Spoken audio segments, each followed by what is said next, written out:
I was saying that there is no.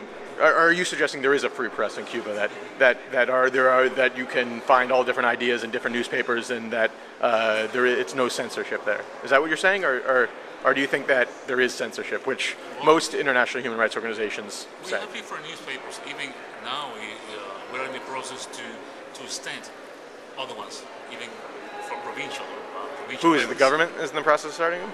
Not the government. I mean the press institutions. Yeah. Perhaps don't quite know the scenario in which those newspapers works.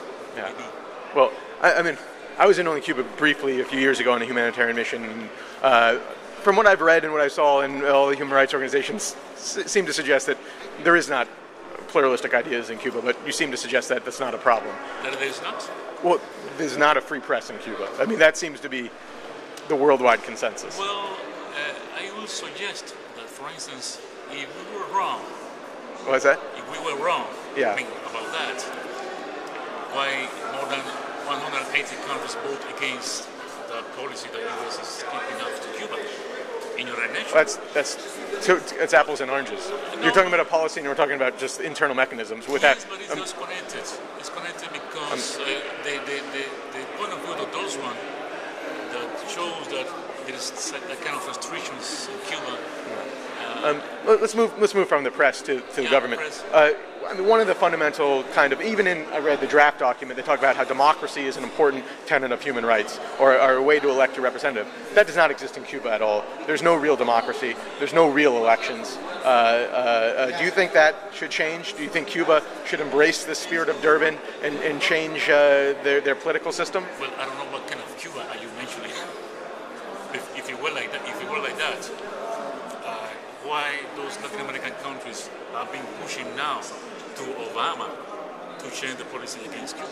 They did not say Cuba's a democracy, though. They said they should change the policy because we trade with other countries like China, who is similarly a politically closed system. But they don't say that because Cuba is an open and free society, we should open up. That's not what they're saying. No, I think that there is wrong information about that. So you think that there's been so when Fidel Castro stepped down, someone elected Raúl to take his place? Yeah, of course. Who elected him? Who elected? Yeah. The people is the one. I mean, They had an election. They had an election for Raúl. They had a process. They had a process. I don't think this is being very honest. I think you well know that there is no real democratic process in Cuba. No. Who ran against Fidel Castro? No. You are talking about another Cuban. It's not the Cuban. Who ran against Fidel Castro? Well, No one? That depends. Has anyone ever run against Fidel Castro for president? I think that you have wrong information about Cuba. Well, I'm asking you. Fidel Castro was president for nearly 50 years, or maybe over 50 years, before he stepped down. No, he's not set down. Well, he's no longer He's not the president. Right. He decided not to continue because he said difficulties. Right. So, but for 50 years he was the president. Yeah. Who ran against him in this democratic Cuba that you refer to? Who tried to challenge him politically to take the presidency? But we might not need it. No, but information that is abroad. You might not need it. I don't dispute that. There is a possibility. I disagree with the possibility. You might not need it. But you're telling me that the people decide, and I'm saying that in order for the people to decide, there's going to be another candidate. It's human nature to have differences of opinions, and it's not possible for one man to be in power for 50 years and not have anybody oppose him ideologically. Well, do you think that, for instance, if we were the country that you are mentioning, the people will remain like that for 50 years? So you're suggesting that everyone in Cuba... Not everyone. Almost everyone, in a huge 90% More than plus. 90%. Okay, more than 90% is so enraptured with the way that Fidel governed the country that there was not a single challenger to the presidency of Fidel's presidency, because that seems to stand in the face of every democratic country that's ever existed and kind of defies belief. I'm going to give you an example. When 10 years ago, there was in Venezuela, those people that wanted to remove Chavez from the presidency, who were the one that goes down and get against those one and control the situation? It was the people, right? That what? In Venezuela, it was the people that did that in Venezuela. Okay. When they're trying to get Chavez, put it in the prison, and even attempt against his life, it was the people that went there and stopped that. Right. There's different people. That even could happen in Cuba if they were not agree with the system that we have, because we are just person like any other one in the world. Well, I think that, to give you Cuba a compliment, it has a great internal security service. It's not like that. I just think that it's one of your colleagues who's rapporteur of the Durban Conference, right? You guys here are standing for human rights, and human rights. Those ones that you see there, how are they like? Where? Those ones. The rapporteur, the ambassador, the other one. Have you seen them? I haven't seen the. Both are like you. Exactly. What does that mean? Young people. Oh, they're young. Okay, that's fine, but that doesn't mean much to me. No, but it means much because what the people think is that in Cuba are just all those ones that came from fighters with big bear, all very old people. No, young people. Oh, I know that. I was there. I've been to Cuba. But my problem is that you're standing. Your Cuba delegation has the rapporteur of this conference. This is supposed to be the world's leading anti-racism, anti-discrimination, human rights conference.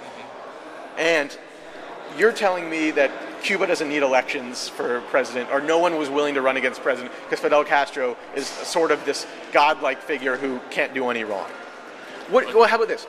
Can you tell me what are the policies you think that Fidel Castro, and during your lifetime, has done that are negative?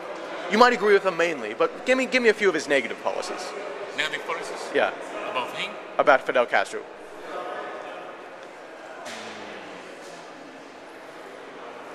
I cannot tell you. Yeah, you can't think of any. He's just that good. It's good. Oh, he's great. You can't think of a single. You're your own man. You're an educated man. You're capable of your own thought, and that you can't think of a single disagreement of the man who's ruled your country your entire life until recently. You can't think of a single disagreement you have ideologically with Fidel Castro. Do you have any idea in 1959 what was Cuba?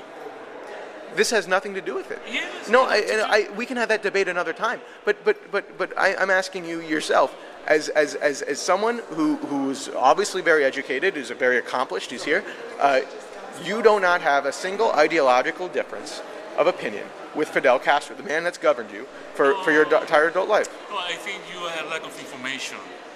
I don't have any lack. I'm asking you a difference of opinion. No, but I think you have a lot of information that you might need to find out.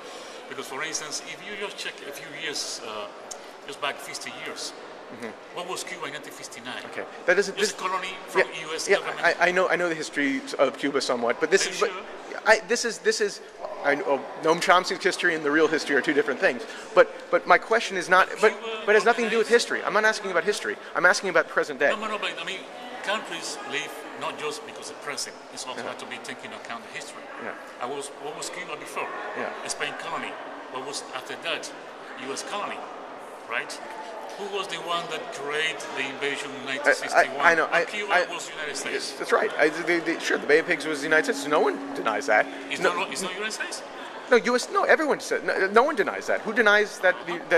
So but it has nothing. I don't want to get off topic. The question is, because you're saying that this is a pluralistic country, many ideas exist in Cuba, and I'm asking you, someone who's an accomplished figure, to give me one single piece of difference, ideological difference with the man that has governed his country, and you're telling me you cannot think of any difference. Is that right? I don't have any difference. Okay. Well, I appreciate.